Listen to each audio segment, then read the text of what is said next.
Anh Vo is the founding partner and managing director of Janus Executive Search and Talent Advisory, headquartered in Hong Kong with an operations in Vietnam. She has been working in the executive search space for a number of years. Prior to that, she has also been involved in microfinancing, and I'll let her talk a little bit more about what keeps her excited in life.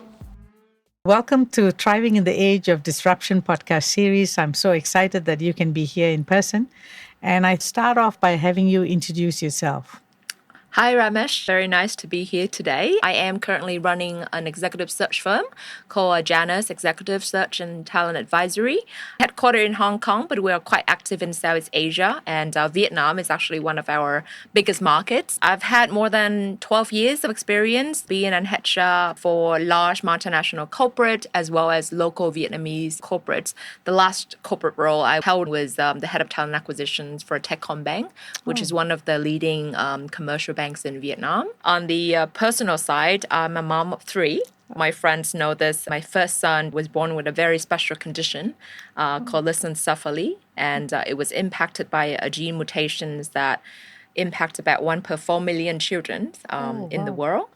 So after I had him, my world was really upside down. And it's also the motivation for me to do a lot of philanthropic works as well. I'm very proud to be a mom of three. Thank you very much for introducing yourself. Let me quickly share a little bit about this podcast series. The idea was to explore the entrepreneurial mindset. Number one, you are being resourceful, which means that you can define the right problem, because find well, then it's half solved. Right. Number two is that you are someone who is able to manage uncertainty and take risks. And number three is you're also able to create value, both financial and non-financial, for yourself and for your other stakeholders. So when you look at that definition and you look at your journey, whether it was working in the corporates or running your own business or with philanthropy, where do you see all these things come together? And if you can share that. Before I share a bit in terms of what I've learned so far on my journey, maybe I start with how I got into the space, right? Yes. When I started my career, I was having this very ultimate goal of climbing up the ladders to become chief people officer of a big company. That was my definition of success. I was doing that, right on track with that. And in 2019, a more personal crisis happened. Back then, my second child was only 1 year old. And my first son, he was about 5 years old at the time. And his health was very bad. So he was hitting the point where we had to talk to the palliative care in Vietnam about the end of life. We need to prepare for it. It was really a shock to us as a family and me personally. What I did was a corporate job, which is very exciting, but also very challenging. At that time, my son was really needing me, and I came to work early in the morning. I came home about 10 o'clock at night. Pretty much all my day were gone. And that time, his health was declining, so we spent maybe 50% of our time in hospital. I thought it was very unfair for my son as well as for my corporate to not really focus on anything. So I decided that maybe I need a break from the corporate world. It was purely out of just family situations, right? And after I made that decision, I think my very fortunate fate was that at that time when I decided to quit, the owner of the company I was working for, great leaders, and he shared with me that if you cannot continue for me as full-time because of your family situation, how about we partners and you help me on the talent acquisition front? Wow. So he was the one who gave me the first ideas of what I could do after leaving corporate. And at that time, I never thought it would evolve into something that I love so much, like now. But I took on that advice from him. I started Janus. And now we're entering year number 5 of our journey. And I reflect a lot on what makes it work for me and for my clients. I think the things that you said were identifying the problem right, taking risks, creating values. And I think focus on the last one, because I think it's the things that I could contribute the most. So I think creating that mutual share values between the companies and your stakeholders, it's what keeps the business sustainable and going forward. So I think that's very important to define what kind of values your companies are bringing to the market and whether that values are what needed. We started with executive search, that is very needed in Vietnam, very underserved. We have more than thousands headhunting firms in this market alone. It's very fragmented. Wow. But at the same time, the quality of deliveries, if you ask me to name a few executive search firms that I can just pick up the phone and talk to them about business and what I need. Back then when I was Techcombank, I didn't have a firm like that. So I didn't have anybody that I could just pick up and discuss with them as a peer-to-peer and ask for their advice. What's going on in the market? What's the market update? We don't have that kind of firms that could act as a trusted partner to the clients. So I saw that gap when I started my firm, and I think we wanted to position ourselves as that true partnership when we onboard any client or we start any assignment. I'm proud that we've worked with some of the biggest groups in Vietnam, and they treat us like a part of them. They can just call us and share about their challenge, and we could come up immediately with the solution or with intelligence that they need. Sometimes we do that for free. Yes. So if they want just a quick mapping on what's available or what we think about this market or that market, we can do that for free. I think it's important to keep the companies going and to make sure that you can differentiate yourself from the rest. Creating values, I learned a lot. During my journey of setting up my companies, I never set the ambition to be the biggest or having the most fancy office. What I aim is, how do I make sure that every piece of work I bring to the market is valuable and is appreciated by the client. So I select my team very slowly because I think it's important to be sustainable rather than dilute the quality with a very large consultants team and then ended up with people fighting with each other, arguing over just a few $1,000s profit. I carefully choose my team because I want the work to be tailor-made, to be careful and attentive to details. Placing the quality in every piece of work, especially in my sector, it's also important to me. One more thing I wanted to stress on my journey as an entrepreneur is I started off as a working mom. And I understand that in every part of ourselves, there are always pillars for professional, a pillars for family, and a pillars for ourselves. How do I create an environment that can enable professionals like myself to find that balance between these two pillars?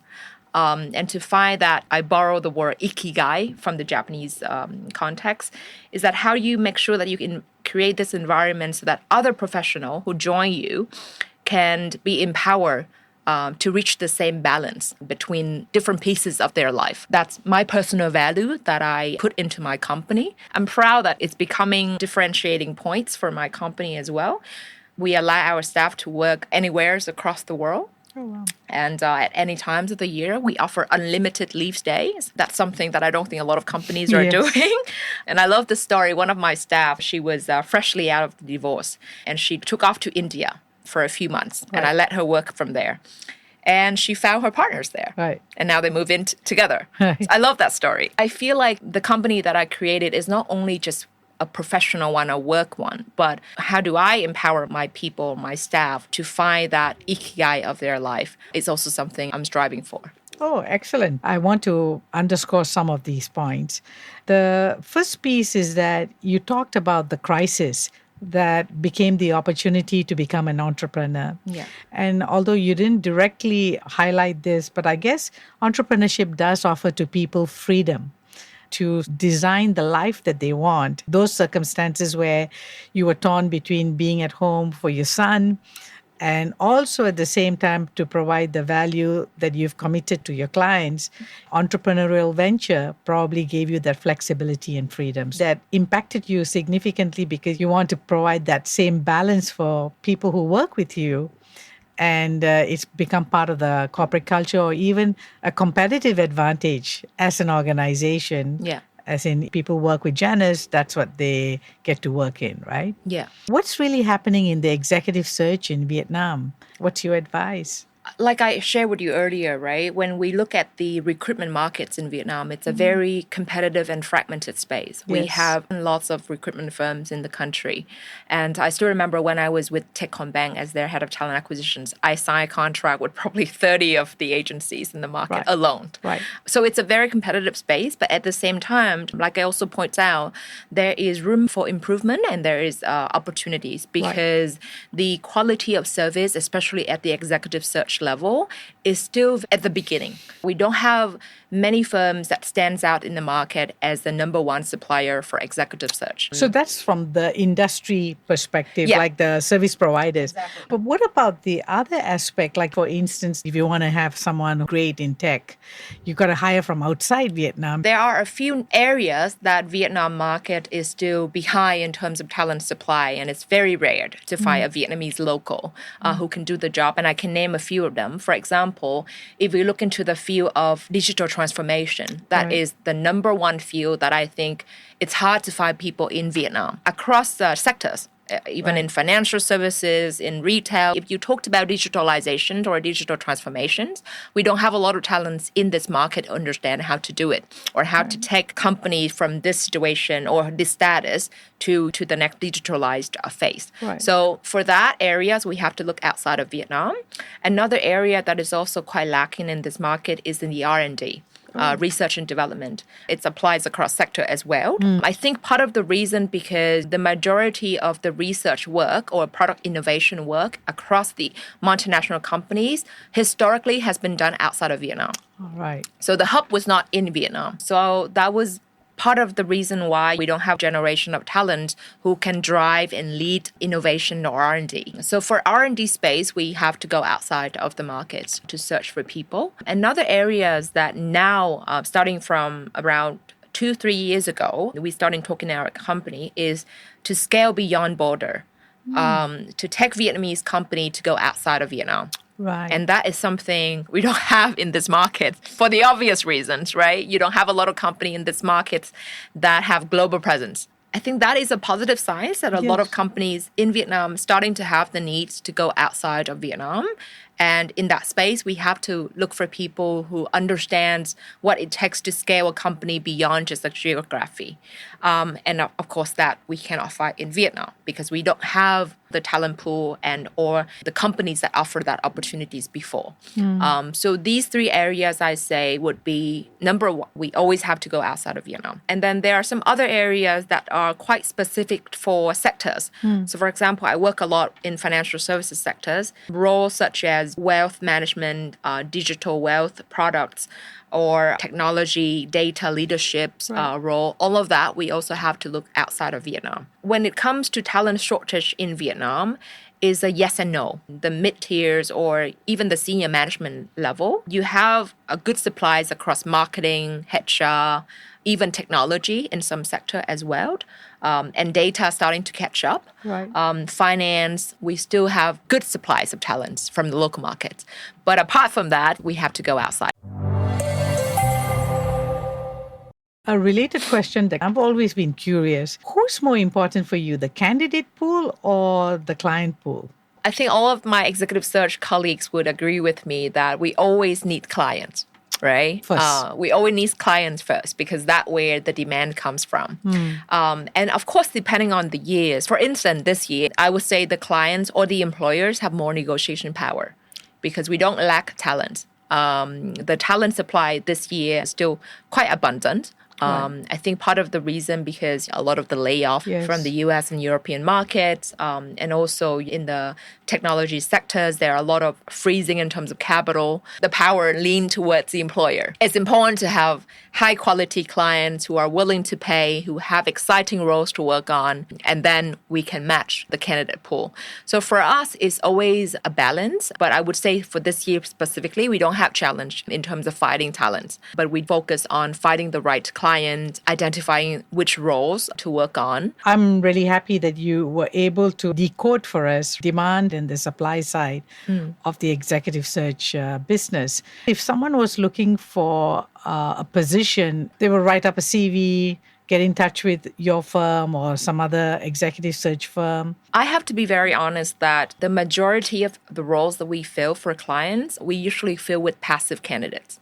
So candidates who are not active on the job markets, who are very happy where they are, Right. who are on a great trajectory in their firm, and that's where we source the talent. If talent comes to us proactively and Yes. say, I'm looking for a role, of course, we welcome them with open arms, but sometimes we have to be honest with them in terms of what we have available and whether their profile fit into what we have. But the reality is the majority of the role we fill for our clients, we have to source from the passive pool. I would say a bit brutal to say, but normally active candidates have a harder time of being matched to a job rather than a passive candidate, which is how this market is. Is it a perceived higher value because you're already employed by someone? I don't think it's a prejudice. It's more or less the relevancy to the job. And that's always come first. So I would say, let's pick out our candidates. Both of them are coming from the same industry, have worked on the same roles, but one has been out of the markets for a few months or a few years, and one is still active in that industry. The client would potentially leaning towards the candidates who are already active in the industry and are still active in the industry. If everything looks the same, the tendency would lean towards the one who is still active in the role. Except if you're looking for a senior candidate and you don't have the budget, then you may look at someone who is transitioning, looking for maybe pre-retirement, has the seniority, has the experience, and may be inclined to negotiate for something different. That can be one way that most of the time the clients fall into these categories. So either they have, like you said, limited budgets, but they still want to get people with experience. Right. They have been identified that role as something that they only want to have the expertise, and they don't care whether the candidates are still active in the role or not. But if the candidate has the right network, the right expertise at the right cost, then they would hire. I'm trying to emphasize that it's purely not prejudiced whether you are active in the market or not, but it's more about relevancies to the job. And sometimes candidates who are out of the market for some time or close to their retirement age,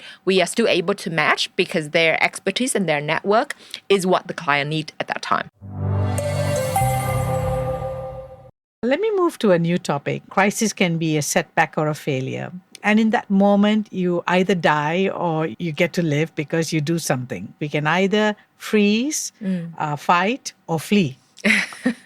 And it really depends on the kind of coping mechanism and the support structure that we have. Right. I got the crisis that you had with your son and how you dealt with it. But if you look back, what do you think were the specific coping mechanisms and support structure that had you deal with the crisis effectively? When we first started this journey, his prognosis was that he would not pass his 10th birthday. So we are blessed he's now entering year number 11, still healthy and stable. When I first faced the reality that my child is having a very special conditions without cure, of course, there was a period where you flee from that reality. Yes. And I think both my husband and I trying to deny, think that this is not true, this is not us, it's just a mistake, he'll get better. We enter the phase where we accept that he has that condition, but we also deny the reality that he will never get better.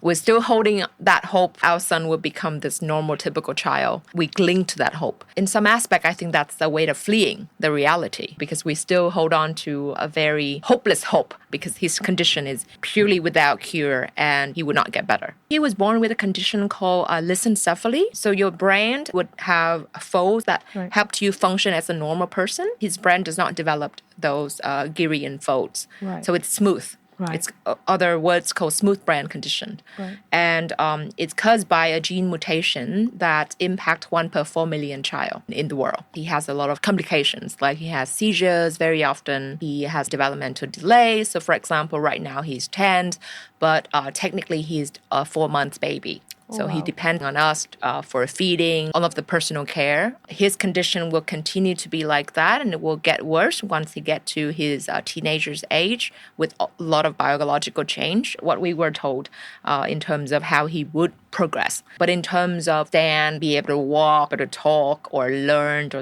do things that a typical person, I don't think he will ever be able to do it. And after 10 years, now we have come to that realization or acceptance of the reality. Rewind back to when we first started, we were trying to find different scenarios that looks hopeful so that we can cling on to it and we go forward. That was the first coping mechanism that we used. Yes. And I think everybody in our family back then was using that coping mechanism, because at that time we were introduced to lots of special needs families, and each of them have different conditions, but we still see some kids were able to walk and talk and function normally. For example, take Down syndromes. You still see a lot of kids being able to progress with their life. At that time, we create these different scenarios to kind of like flee from the reality and stay in that fictional future that we create for ourselves and our son. So in a way, it fit into that areas that you said, fleeing the situation. After a few years, we realized that having that hopes and fleeing to that hopeful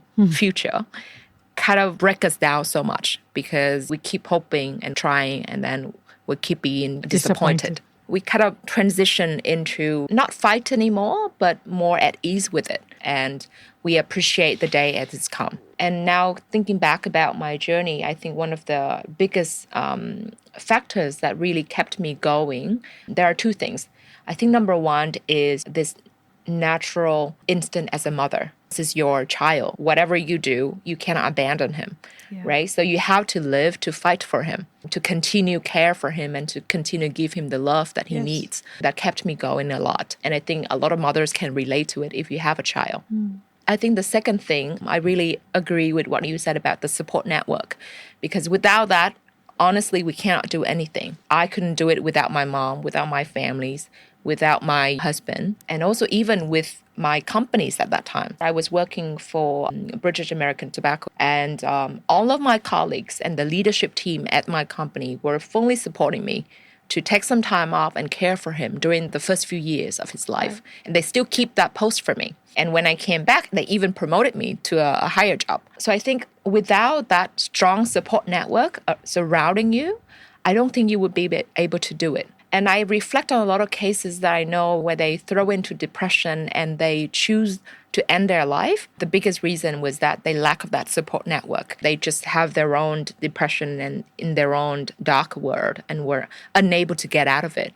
So I think for me, what I appreciate the most with that strong support network I had at that time, that really enabled and kept me going. Thank you for sharing that. I know it's very personal and private. Hearing how you're dealing with it even today gives us courage, right? In terms of whatever else that we may be dealing with. It's a perspective. Yes. I'm not shying away from sharing this story, because I've realized throughout the years that sharing the story really helped me to connect with a lot of others in the similar situations. And we find courage and encouragement mutually, because I'm being open and sharing about my situation. I got a lot of help and support from my friends and some others. Some lead me to very useful information about the condition. Some connect me with amazing doctors. It's what makes me who I am today. So I'm not ashamed to share him with the world, because I think it's how I inspire myself and be connected with others who are maybe going through the same journey or maybe having some other difficulties in their life. And maybe we can get connected in some way and find the inspiration and the courage to keep going in our life. Yeah, that's so true. We just don't know who we would touch in sharing our own vulnerabilities and difficulties. It's far more impactful that we can share our low moments than our high moments. In sharing our low moments, people connect more deeply to themselves and us. Yeah. So thank you for sharing that.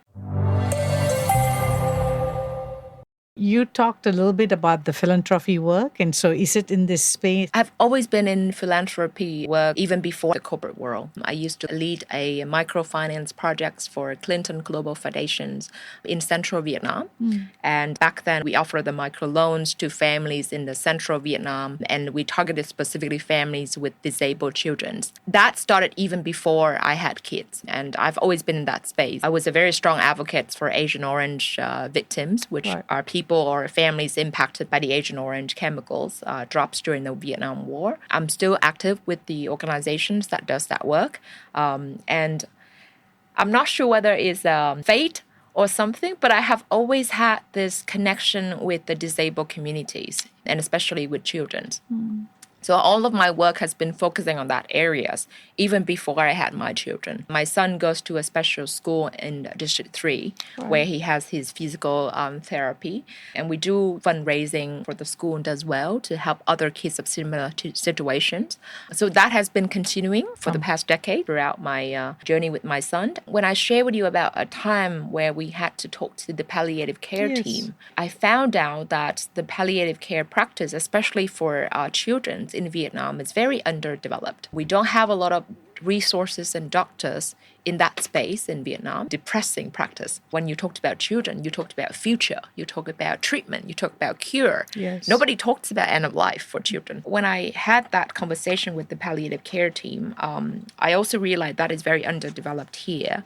And I've been in contact with doctors and specialists from outside of Vietnam and trying to kind of bridge that with the Vietnam hospital. So we worked with experts from the US, from Singapore, to bring in some of the best practice and training to the hospitals in Vietnam. It's really a tough place to be in. My heart goes out. It is very tough. Do you have children? I have Dr. one Ramesh? daughter who is 29. It's funny, right? It's all perspective. When she was growing up and she had dyslexia or dyscalculia, you think that's the end of the world, right?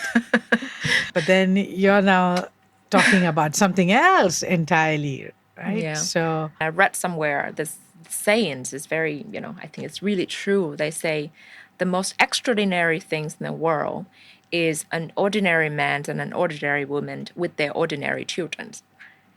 And that's so true in some respect, because after I learned so much about how brands works, and I've took so many courses after I had my son to understand what's really conditioned and how our brand works. And I realized that being an ordinary person, being able to do what we do every day is truly a blessing and an extraordinary work of the creator. One thing goes wrong at that tiny moment in the pregnancy can cause the entire different person. He taught me that being normal and having a normal life is actually a big blessing, and we should all be appreciative and grateful for that. For every day we pass through without any major events, without any news. People usually say no news is good news, right? Yeah, exactly. So I just feel like he has taught every single one in our family to be happy with who we are and to be happy with what we have. And I think that is a very big lesson personally. It's also helped me to be very at ease in my work as well. Because sometimes if you still have jealousy, if you still have this unsorted part of yourself where you always feel not confident or insecure, you will always be aggressive in your work. You say bad things about people. You're trying to manipulate. You're trying to stab people in the back.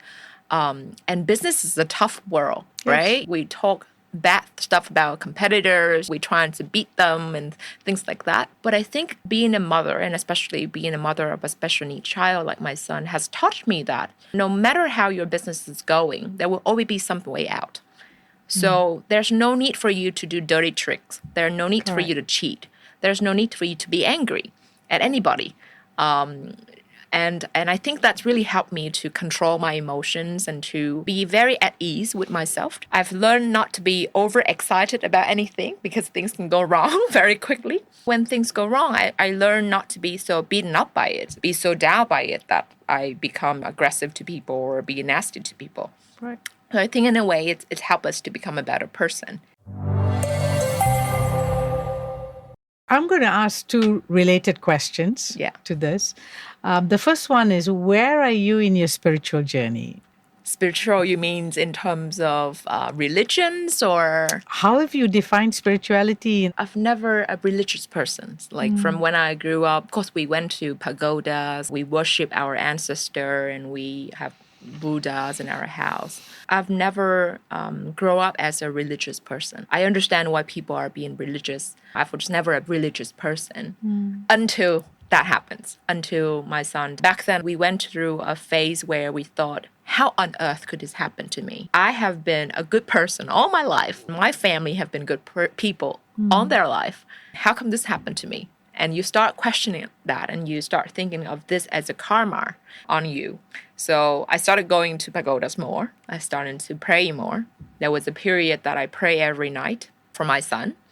And I went to pagodas whenever things got rough. I just sit in the middle of the fields and I just talk to myself, let a lot of things out. I'm not asking the Buddha to give me money or to give me success. All I'm praying every day is that my family have peace. That's the only thing I pray. Peace and health. Yes. I don't ask for anything else. And I think if you ask me whether if I turn to be religious, I don't think I'm turning to be a religious person, but I believe in a mechanism that we can release our burden, or we have a spiritual anchor that we can soothe our mind. Whether it works or not, at least in our mind, we find the peace because we were able to connect with something, or we were able to say it out loud. That's where I am in terms of spiritually. I still believe in doing good works and planting good seeds. Even though the situation with my son at some point had me questions about you be a good person all in your life, why this happened to you, right? Yeah. But I never enter the point where I hate the world or where I don't think I should just not care about doing good stuff anymore. It turns out that my two other daughters are another blessing of planting good seeds. And I think it's because of the work that I do with my son that maybe some spiritual world grants me the ability to be mothers again and to have that strength to carry on again. So I still believe in doing good and planting good seeds and spreading the positivity to people around you. Right. And I still take that as one of my purpose in my work as well. Do you think it's possible for us to live a simple life? And how would you define a simple life? That's a great question, Dr. Ramesh, honestly. I think all of us want a simple life, to be honest, at the end of the day. We all want to come home and have a great time with family and have a bed to sleep in and wake up in the morning healthy. So I think all of us want to have that simple life. Yes. But we cannot have it if we don't have enough the financial foundations. We cannot have it if we don't have good partners to share with, or we don't have it if we toiling 24/7 a day to earn to make ends meet. So I think, of course, simple life, when you think about it, is actually quite costly. To be able to just relax and enjoy life takes planning to get there. The definition of simple life, of course, varies from people to people. But for me, it's always about being able to control your life or mold it in the way that you want and be able to do that for your family too. And I think in order to do that, we need some planning. We need a period where we work really hard for it and prepare for it until we get there. Of course, it takes a lot of practice to be at ease with ourselves and a lot of preparation to be independent, both financially, emotionally. So that would be my take on it. Okay, great. How would you describe thriving if you had to use 3 words? I once talked to this mentor of mine. She said one sentence that I feel very related to myself. She said that being successful doesn't mean you become super rich or super big, but you can be comfortable or you can afford to be comfortable in your own skin. And I think that's really related to me because that's how I want it to be. So I think if you ask me to define success or define thriving, I would say that to reach that stage where we can afford to be comfortable in our own skin. Okay, we've come to the end of our formal discussion, but I have some fun questions to ask you. Okay. What's your favorite book? Oh, okay. Well, I can tell you immediately that I have 2 books that comes to my mind. Oh, okay. The first one is A Thousand Splendid Suns.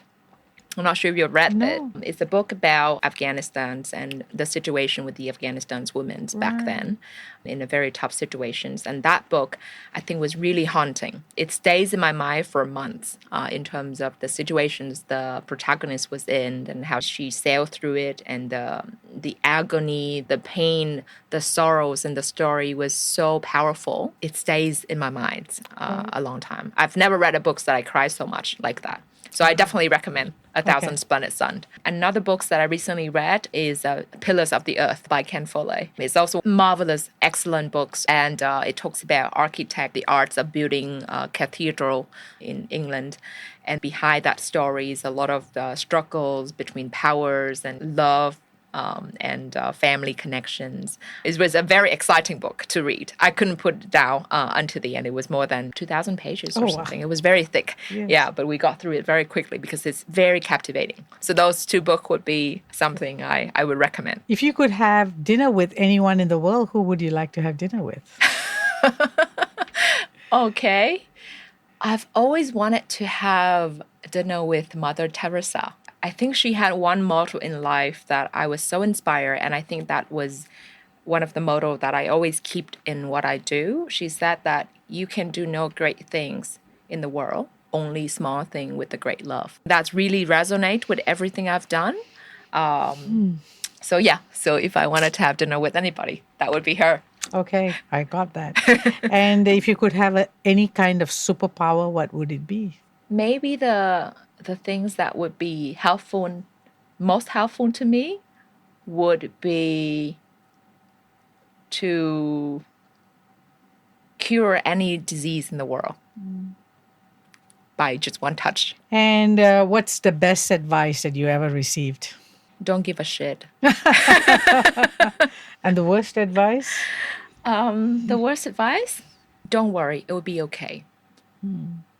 I don't like that advice at all. No? Why? No. When people say that without knowing what you're going through, it's the most cliche and ignorant advice that you could ever give to anybody. So I always try to avoid saying to people, don't worry, it'll be okay, until I know exactly what they're going through. I've received that so much when I was dealing with my son that I was so fed up with it. Okay, we're done with our interview. Thank you so much for sharing and creating all this for our listeners. Thank you for having me. It's a lot of reflection as well. So Thank you very much. Oh, thank you, Anne.